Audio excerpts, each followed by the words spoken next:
Hola, mi nombre es María Ángela Álvarez y junto a mis compañeros vamos a exponer sobre la unidad 1, aminoácidos y péptidos. Un aminoácido es una pequeña molécula orgánica que contiene al menos un grupo amino de naturaleza básica, es decir, puede recibir protones, y un grupo carboxilo de carácter ácido, es decir, puede ceder protones.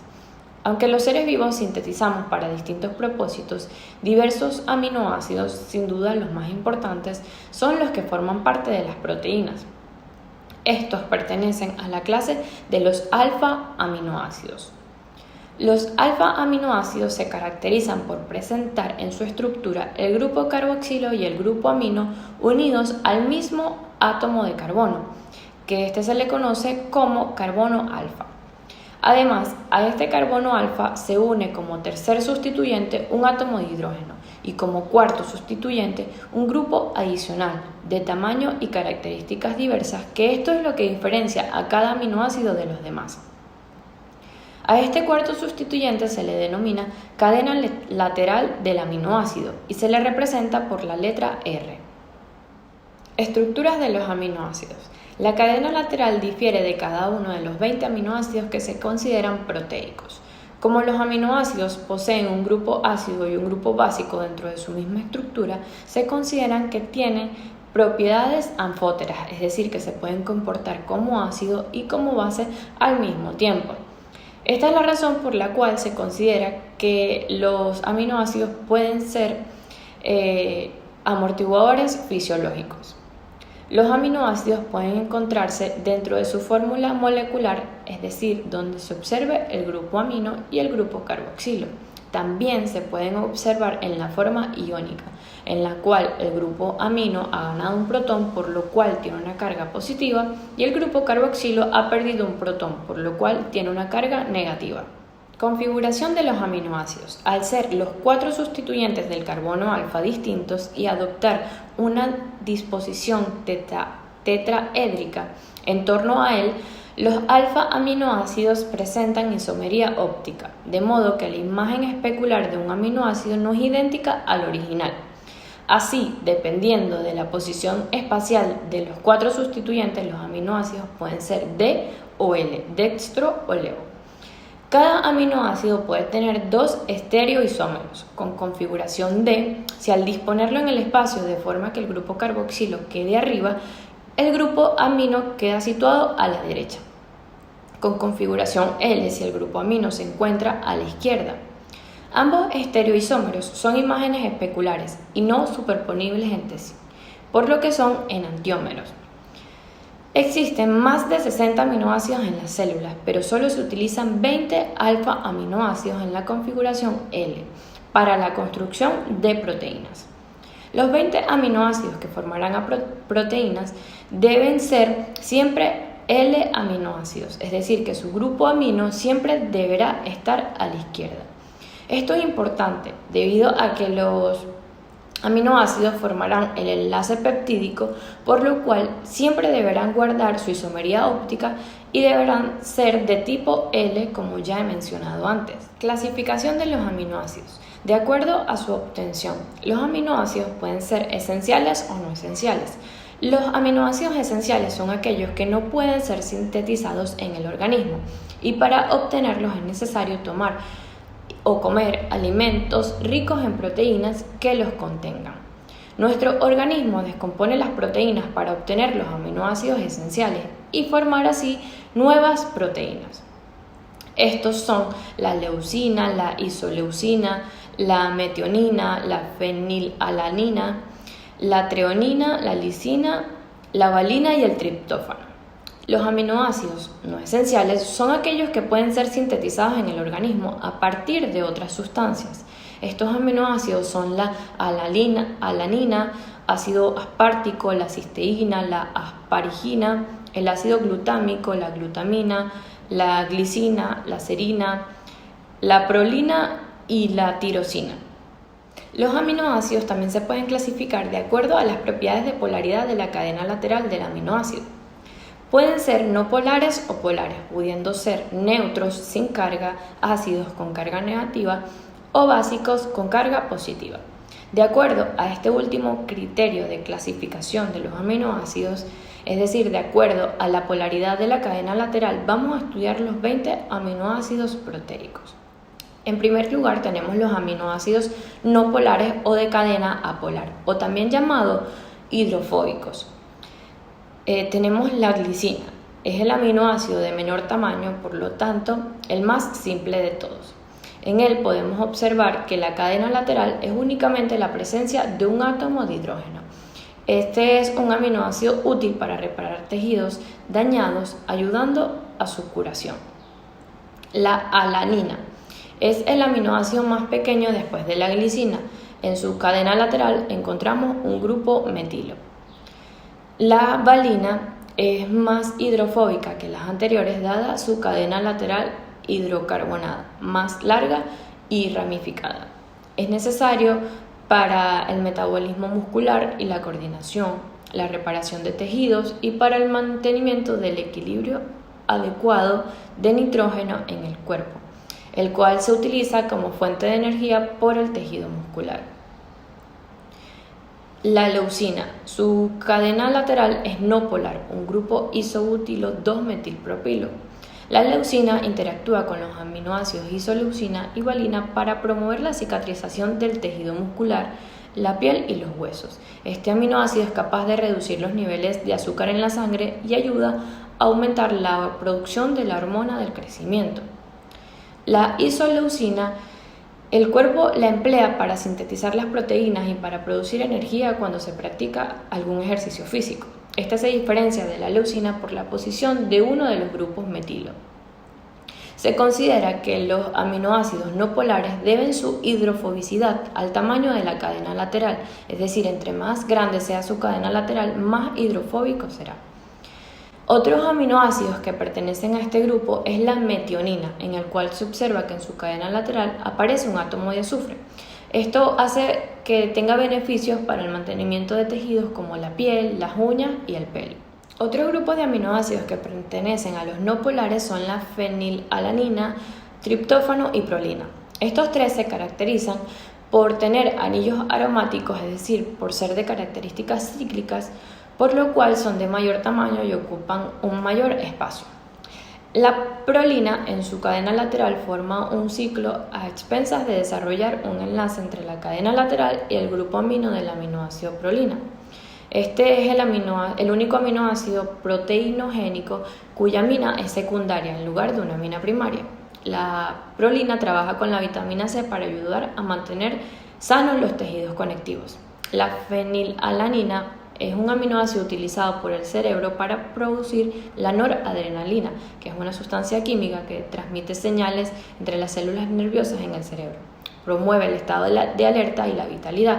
Esto eleva el ánimo, ayuda a la memoria y al aprendizaje. El triptófano es esencial para promover la liberación del neurotransmisor serotonina, involucrando en la regulación del sueño y el placer. La falta de triptófano puede contribuir negativamente a cuadros de ansiedad y estrés. En segundo lugar tenemos los aminoácidos polares, es decir, sin carga. Estos aminoácidos están caracterizados por la presencia de grupos funcionales como el hidroxilo, lo cual garantiza que podrán formar puentes de hidrógeno. En este grupo tenemos la serina. Forma parte del centro activo de muchas enzimas y ayuda a la producción de anticuerpos e inmunoglobulina, que estas son moléculas esenciales para mantener un sistema inmunológico saludable. La treonina se encuentra en altas concentraciones en el corazón, músculos, en el tracto intestinal y sistema nervioso central. Este aminoácido es importante para la formación del colágeno y la elastina, y también para la digestión y la inmunidad. La tirosina es un aminoácido importante para el metabolismo general y precursor de la adrenalina, que esto regula el estado de ánimo. Ayuda en la producción de melanina, que es el pigmento responsable del color del pelo y la piel. Otros aminoácidos que pertenecen a este grupo son la asparagina y la glutamina. Se caracterizan por poseer grupos funcionales amino dentro de su cadena lateral. La asparagina interviene en el control metabólico de las funciones celulares en tejidos nerviosos y cerebrales. La glutamina es el aminoácido más abundante en los grupos musculares, en el plasma sanguíneo, en la médula espinal y el líquido cefalorraquídeo, y desempeña funciones imprescindibles en el organismo.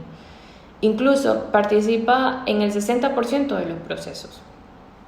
La cisteína contribuye a la síntesis de glutatión, que es uno de los desintoxicantes naturales más importantes y poderosos del organismo, que este impide la oxidación de las proteínas. En tercer lugar tenemos los aminoácidos polares básicos, es decir, con carga positiva. Estos se caracterizan porque en su cadena lateral tienen una carga positiva. A este grupo pertenecen 3 aminoácidos, la lisina, histidina y arginina. La lisina posee un grupo funcional amino. Es un aminoácido esencial en la formación estructural del colágeno, presenta capacidad antioxidante y es componente de las proteínas. Por lo tanto, es necesaria para la construcción de masa muscular, recuperación de lesiones y heridas, en la producción de hormonas, enzimas y anticuerpos. Este también participa en la absorción del calcio y estimula la liberación de la hormona del crecimiento. La histidina, su cadena lateral está compuesta por un anillo de imidazol. Este aminoácido contribuye a estimular la producción del jugo gástrico en el estómago. Esto permite que mejore la digestión. La arginina tiene el grupo funcional guanidino, que mejora la circulación sanguínea, ayuda en el proceso de cicatrización de heridas y en la regeneración de los tejidos dañados. Y por último están los aminoácidos polares ácidos, es decir, con carga negativa. Estos son el ácido aspartico y el ácido glutámico, que en su cadena lateral predomina un grupo funcional carboxilo, el cual al ionizarse puede perder el hidrógeno y por lo tanto quedar cargado negativamente. Por esta razón, en algunos textos aparecen con el nombre de aspartato y glutamato. El ácido glutámico es uno de los aminoácidos más abundantes del organismo. Se considera un aminoácido no esencial porque se puede sintetizar en muchos tejidos, teniendo un papel fundamental en el mantenimiento y crecimiento celular. Por otro lado, el ácido aspartico es un aminoácido también no esencial, ayuda al hígado y a reducir la fatiga.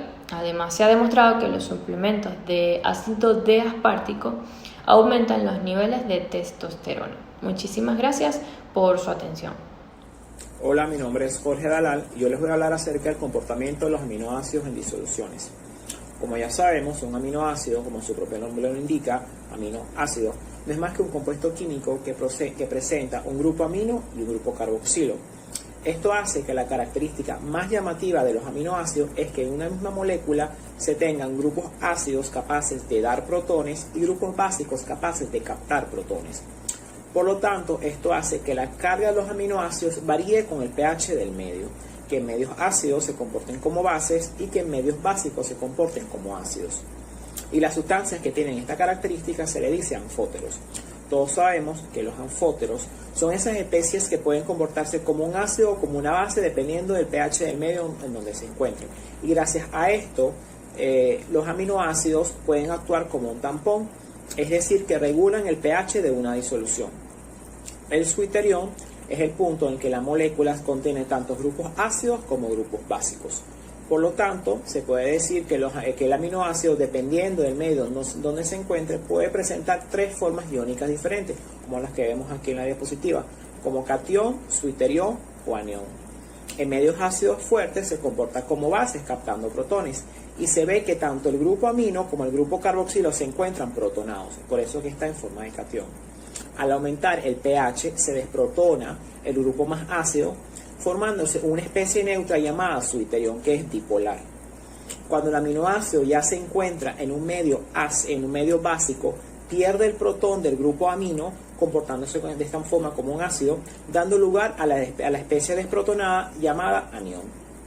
El punto isoeléctrico es el valor del pH en el cual casi el 100% o el 100% del aminoácido se encuentra como dipolo.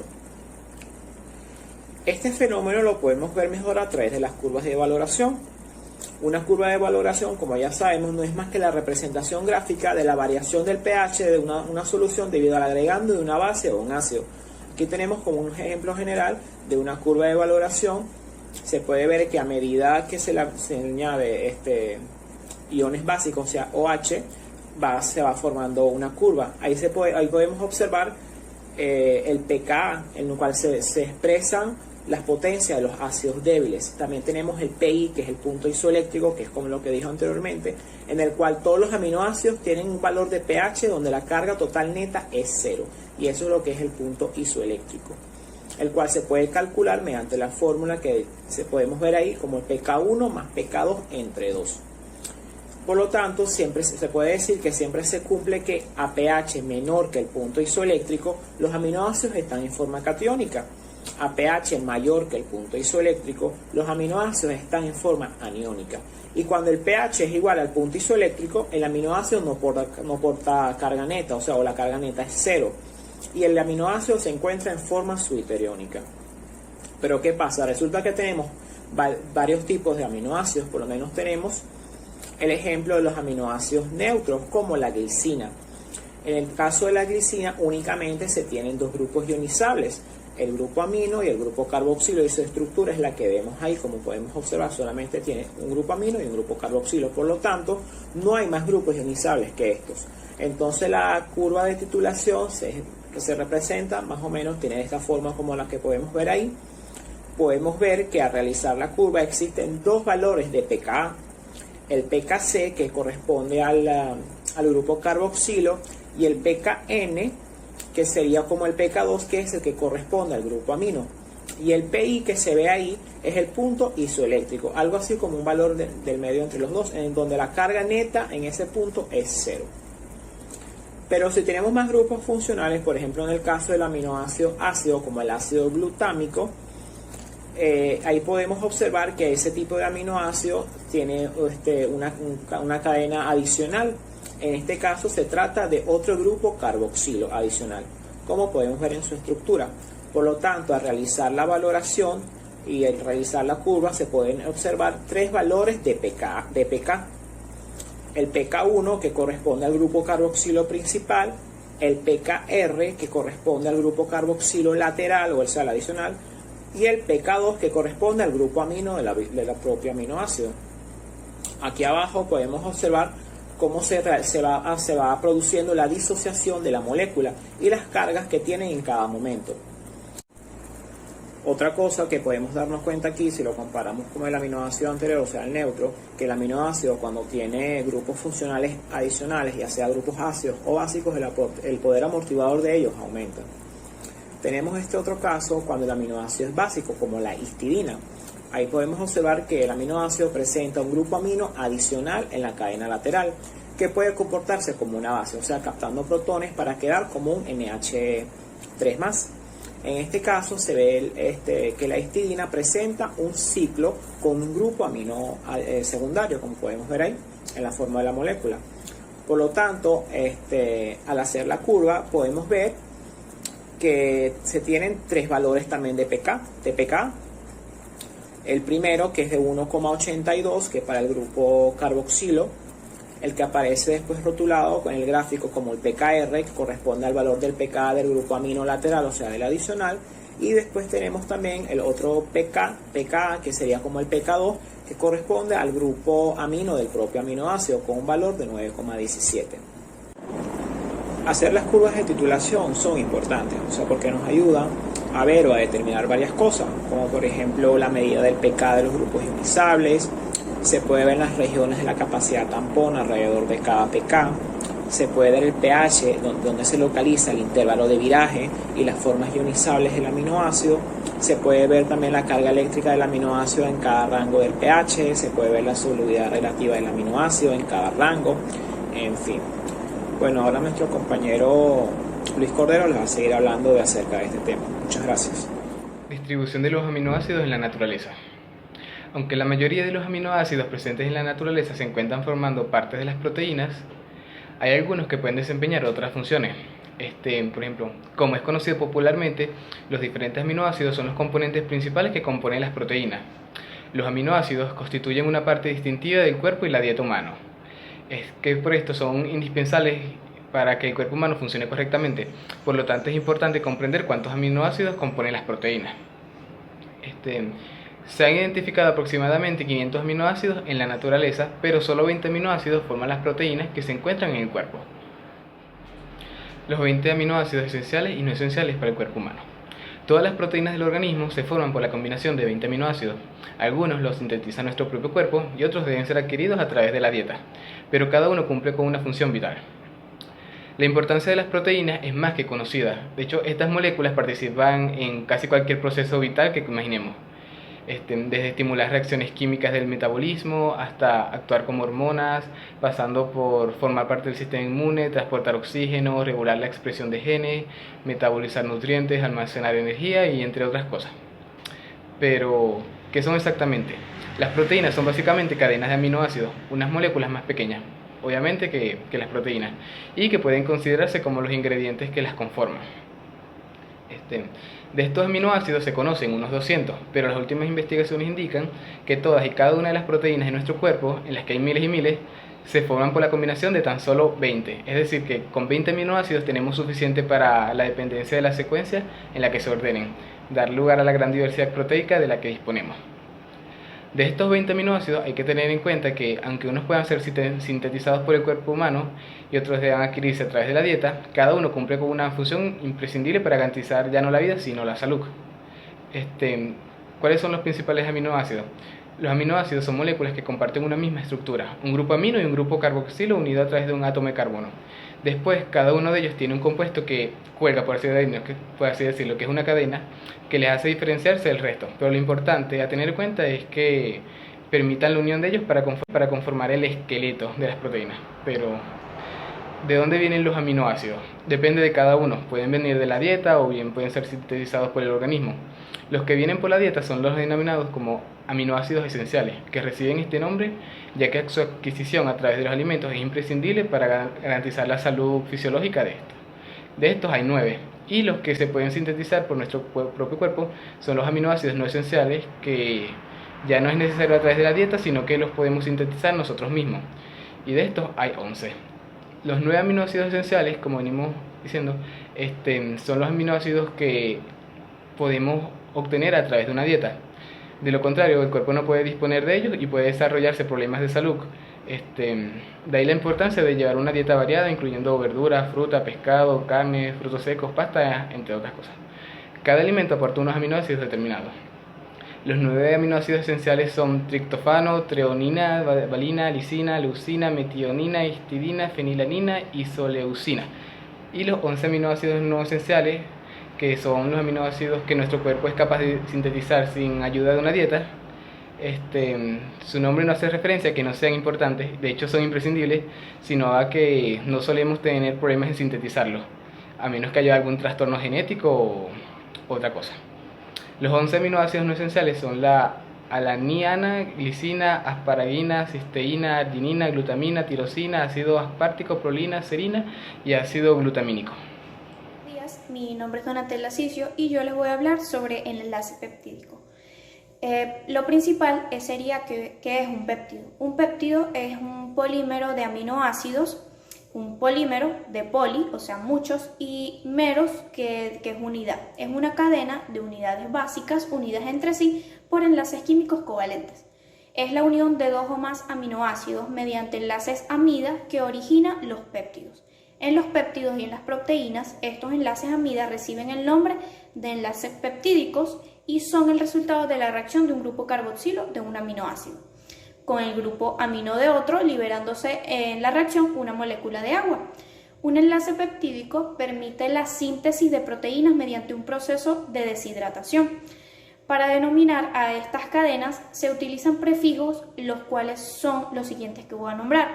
El oligopéptido, que si es cuando el número de los aminoácidos es menor a 10. Los dipéptidos, si el número de aminoácidos es igual a 2. Los tripéptidos, si es igual a 3. Los tetrapéptidos, si el número de aminoácidos es igual a 4, y sucesivamente así. Los polipéptidos o cadenas polipeptídicas es cuando el número de aminoácidos es mayor a 10. Cada péptido o polipéptido se suele escribir convencionalmente de izquierda a derecha. empezando por el nitrógeno terminal, que posee un grupo amino libre, y finalizando con el carbono terminal, en el que se encuentra un grupo carboxilo libre. De tal manera que el eje o el esqueleto del péptido, formado por una unidad de 6 átomos, es idéntico a todos ellos, lo que varía de un péptido a otros, y por extensión de unas proteínas a otras es el número de la naturaleza y el orden de secuencia de sus aminoácidos. La formación del enlace peptídico es de la siguiente manera, más o menos como lo voy a explicar. La reacción química más importante que tienen los aminoácidos es el poder de reaccionar con ellos mismos para formar estructuras constituidas por la unión de dos o más aminoácidos.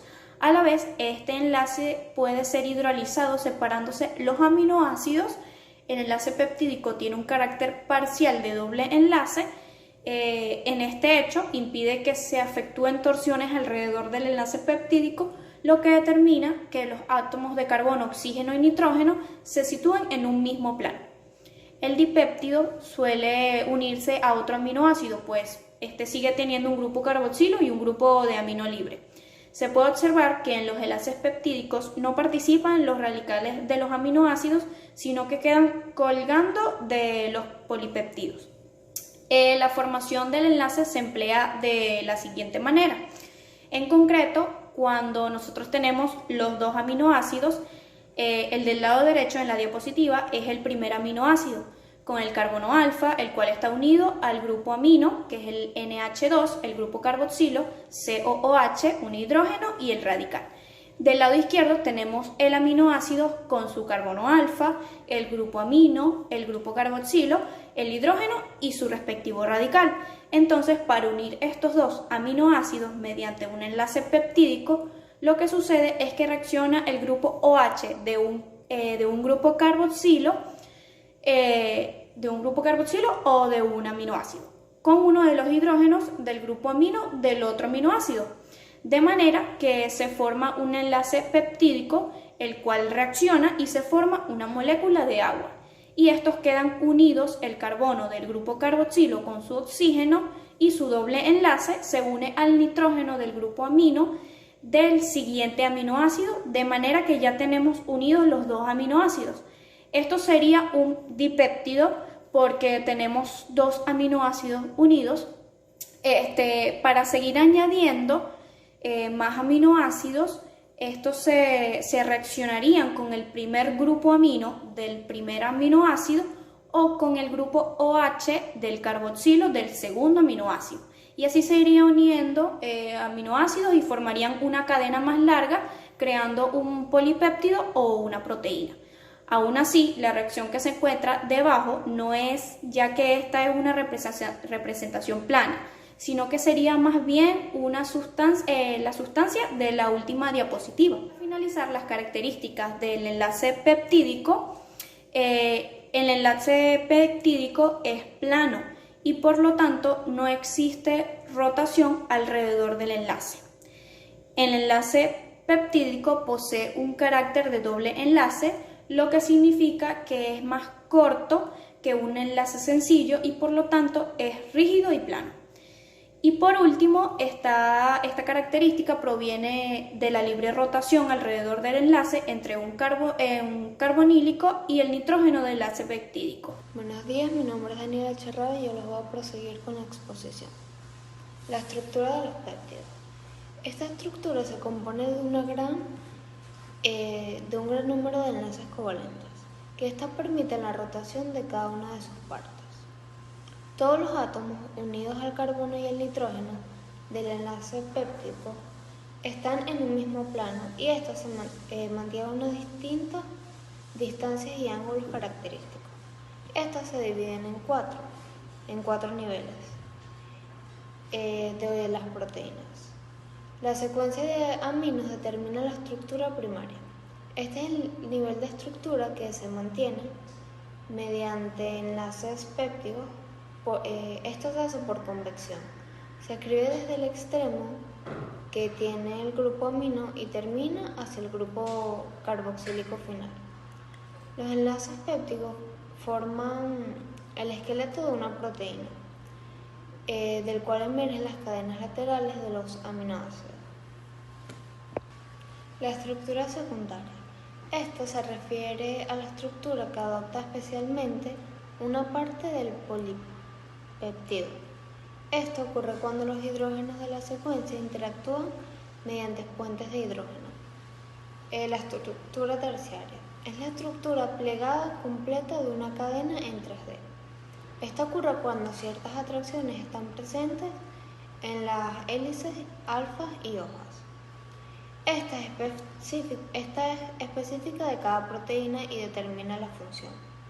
Las características físicas y químicas de la molécula dependen de la estructura terciaria. La estructura terciaria define las interacciones entre los diferentes dominios, lo cual lo forman. El plegamiento terciario no es inmediato. Primero se agrupan de conjuntos de estructuras denominadas dominio, que luego se articulan para formar la estructura terciaria definitiva. Este plegamiento facilita las uniones denominadas de los puentes disulfuros, que se establecen entre los átomos de azufre y del aminoácido. Estas aparecen en varios tipos de enlaces. El puente disulfuro entre los radicales de aminoácidos, los cuales ellos contienen azufre. La cuarta estructura no solo está presente en las proteínas, que esta consta más de una cadena de aminoácidos. Esta estructura se refiere a la unión entre distintas cadenas polipeptídicas que forman la proteína, dando lugar a la estructura tridimensional. Esta estructura informa de la unión mediante enlaces débiles no covalentes de varias cadenas polipeptídicas, que son estructuras terciarias para formar un complejo proteico. Cada una de estas cadenas recibe el nombre de protómero o monómero. Al nombrar esto se empieza por el aminoácido que aporta el grupo y se termina por el aminoácido que aporta el siguiente grupo. En cada sistema clásico de aminoácidos se representa por las 3 letras y en el moderno impuesto por la genética molecular de cada letra. La estructura y función de la vasopresina. Esta hormona regula la absorción de moléculas de agua y es por ello que favorece la retención de líquido. Una de las funciones principales de ella es que se asocian con la capacidad de regular las actividades de los riñones. Seguido de esto, esta hormona también tiene efectos en otros sistemas del cuerpo. Entre ellos podemos nombrar los cardiovasculares y el sistema nervioso central. Este también actúa en la porción final del tubo distal y en los tubos colectores renales. Esto también provoca un aumento de la absorción de agua, que mayormente se expresa en canales aquaporines de 2 membranas. También conocida como agrispersina, hace que los riñones conserven el agua mediante la concentración de la orina. La reducción de volumen y esta estimula la absorción del agua. Esta recibe su nombre como función de regulador homeostático de fluidos. También tiene funciones en el cerebro y en los vasos sanguíneos. Por otro lado tenemos la vasopresina, que son hormonas péptidas producidas en el hipotálamo. La mayoría de ellas se almacenan o se encuentran en la parte posterior de la glándula pituitaria, con el fin de ser liberadas en la corriente sanguínea, siendo algunas de ellas liberadas. También puede ser directamente del cerebro. La vasopresina están elevadas en concentraciones del locus coeruleus y en las sustancias negras. La oxitocina. Esta es una hormona producida por los núcleos y los supraópticos del hipotálamo, que es liberada a la circulación a través de la neurohipófisis. La oxitocina también se utiliza para reducir el sangrado después del parto. Esto también se puede utilizar junto a otros medicamentos para terminar un embarazo. La estructura de ella es muy similar a la vasopresina, que contiene 9 aminoácidos y un nonapéptido, con un puente disulfuro, cuya secuencia difiere de la oxitocina en solo 2 aminoácidos. También podemos hablar del glutatio, que es un tripéptido proteínico constituido por 3 aminoácidos, el glutamo, la cistecina y la glicina. Contiene un enlace péptido inusual entre grupos de aminos de caseína y el grupo carboxílico de la cadena lateral del glutamato. La función principal del glutatión es proteger las células y las mitocondrias del daño oxidativo y peroxidación. El envejecimiento disminuye la capacidad de producir glutatión, al igual que diversos problemas de salud como Alzheimer y Parkinson, entre otras enfermedades. La disminución de ella puede influir en el desarrollo de las articulaciones y el daño coronario. Este es un antioxidante endógeno, es decir, que es producido por el propio organismo. Asimismo, esta se protege de la acción de los antioxidantes exógenos que adquirimos mediante la nutrición, es decir, con la alimentación y la complementación de vitaminas y otras moléculas del reino vegetal. Podemos destacar actualmente que con la crisis de COVID-19, uno de los medicamentos que ha salido a relucir es el glutadose, que contiene glutatión, que esta apoya a la función inmune y al aumento de energía. Gracias.